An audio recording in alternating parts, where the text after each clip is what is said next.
ইমানদাররা কুতিবা আলাইকুমুস সিয়াম, রমজানের সিয়াম তোমাদের উপরে কি করা হয়েছে? ফরজ করা হয়েছে। আমরা সিয়ামও রাখি, আবার অন্যদের কি বলতে পারে আসে না নাই?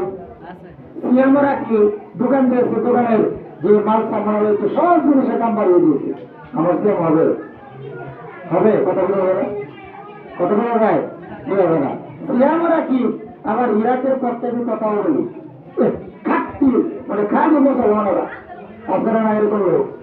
বাংলাদেশের 95% লোক এদের পক্ষে কথা বলে, তার মানে ওইতে আসে যাবে না।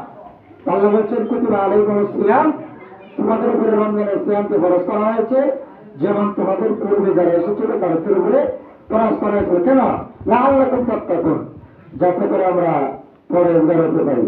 আমি যেন সুদ না খাই, আমি যেন অন্য হক মেরে না খাই, আমি যেন সময় মতো সালাত আদায় করি, আমি যেন কারোর উপরে জুলুম না করি, আমি যেন কাউকে মিথ্যা অপবাদ না দিই। সিয়াম রেখে যেন আমি এই সমস্ত কাজ থেকে বিরত থাকতে পারি। ওই জন্য আল্লাহ তাআলা আমাদের উপরে কি করেছেন? সিয়ামকে ফরজ করেছেন।